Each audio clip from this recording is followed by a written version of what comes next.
So we are here today to learn about the front-end technologies. The first question what comes in our mind that what is front-end, right?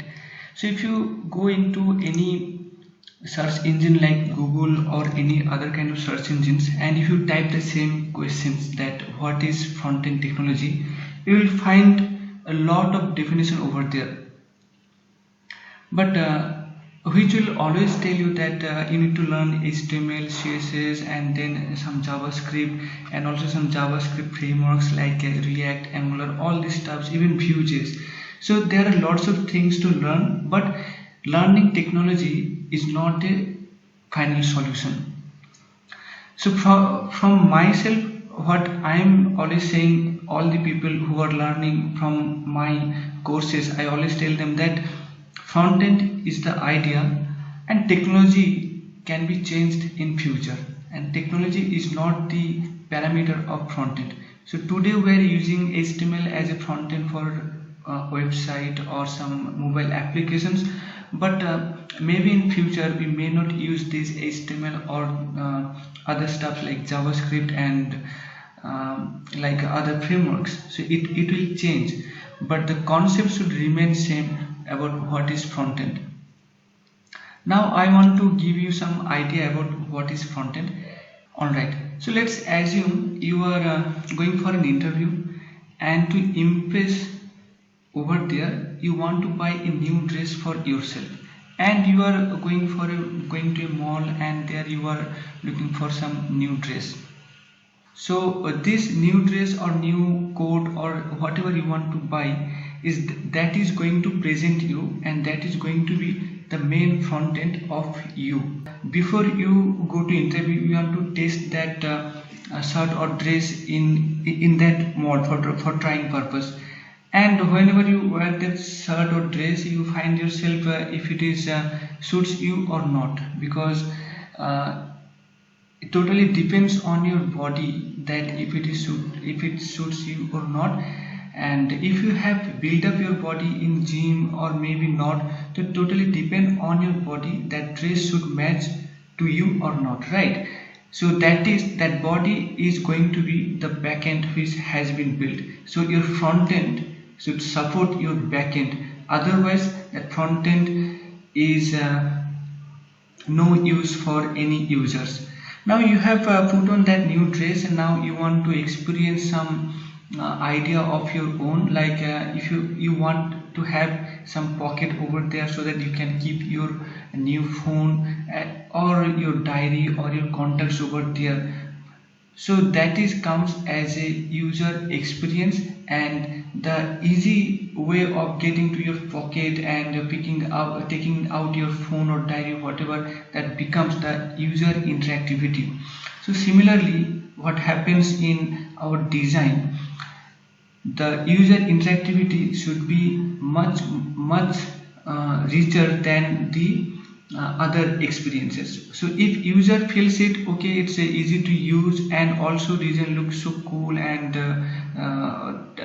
obviously design should target the audience, what kind of audience we are targeting, then your front end is all ready, and which also supports the back end.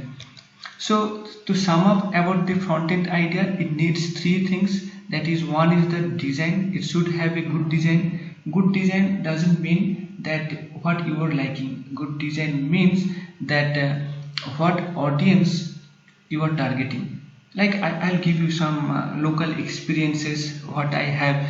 So earlier in our local area, there are some shops who want their shop banner to be like prominent, and which a customer can view from 100 meters away. But if we provide them a good design with some good colors combination, what you generally prefer, like some light colors and some blue colors or white colors things, that person didn't like that design, because he was saying that it should be in yellow background and the text should be in red, so that the customers who are coming from far away, they can notice that banner, and they will come to that shore. So that is how design is expected to be made by the designer. It should follow the target audience. Then comes the UI, which is basically user interactivity, and then your front end should support your back end. So having said about all this introductory session, what we are going to learn from, before we get into the learning, I must tell you the motivation before we get into that learning area.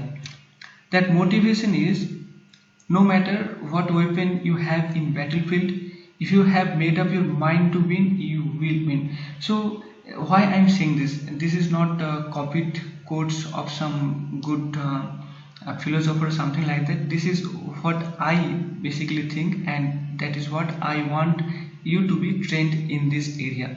So why this motivation is needed? You must be wondering, there are some developers like who have already learned that HTML, CSS, JavaScript, but then feel that okay, I'm not ready for this interview, or I'm not ready for this kind of job because that needs some new technologies or new frameworks like React, AngularJS, Angular, CLI, all this stuff. But that is not the actual story. No matter what technology you have learned and what idea you have gathered, the only thing matter is your brain, which has been developed to build the logics and algorithms for your project, or how you plan your project. That is all needed for your job role. I am telling this because back in 2013, 2012, 2013, AngularJS was a very popular framework that time. But gradually that AngularJS become less popular because the Angular 2 or Angular CLI has come to the market. So if any developer was thinking that okay, I don't know AngularJS, then I am not suited for this job role, then he is totally mistake that he has denied that confidence that I can do it. So that's why I'm telling, no matter what technology you have learned or what idea you have gathered, only thing will matter is your logic and your learning capacity, how fast you are learning the new technologies. Technologies will always change, but your logical mind will never change. So having said this, now let's look at our course structure, what we are going to learn in this front-end technology course. Contents are, first is HTML in depth. I am guessing that if you are into this front-end technologies, if you want to learn this front-end technologies, you have the basics idea of HTML, because we are not going to cover the basic ideas. We are going to cover only the HTMLs which is in advanced level.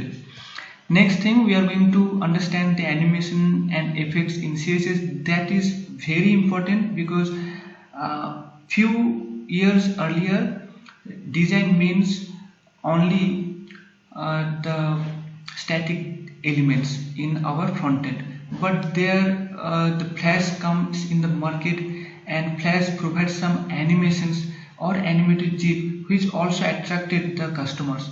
And now we don't use Flash anymore. Instead of that, we use animations or effects in CSS, like we are hovering on a button and the color is fading out gradually, or the opacity is going out gradually. So that is kind of effect we are going to learn, and also some animation tricks we are going to learn in this course.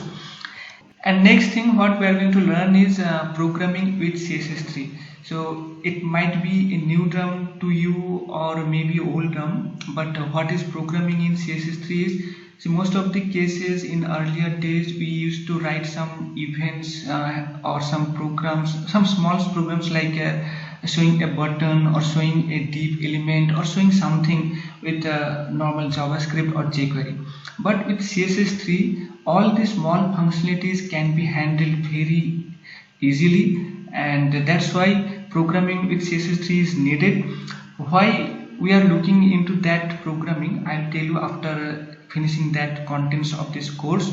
Next thing is JavaScript in depth. You must have learned about JavaScript, which is like telling document.get elements of get elements by ID or class names or whatever you have used. But that is all basics of JavaScript. Now what we are going to learn is totally advanced level of JavaScript, which not only can create an different framework. Also with the help of advanced JavaScript we can maybe in future we can create our own framework like some React kind of framework, or some we can create our own Webpack libraries.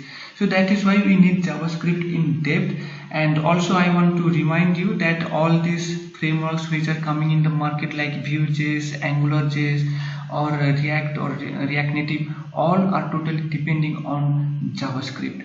So that's why we need to learn JavaScript in depth so that we can create some good user interactivity with programming tips or knowledges. And then and last we are going to learn some JS framework depending on the current market right at the moment. If the popularities of the framework is that like React or React Native, then we are going to learn that. So it totally depends on after finishing this all 4 parts above. Now I'm coming back to that conclusion that why we need to write some programming in CSS3, because the motivation is a good developer always writes less coding but which affects in large number in a front end or maybe in back end. So if we are not if you are using less JavaScript, then the alternative is we can use much more CSS3, which is lightweighted or which makes it easier to develop some small kind of functionalities. So that's it about the course contents and the introduction. And today we are going to learn our HTML in depth, but in small way or in small time framework. We are going to learn about we are going to start this content basically, which is HTML in depth.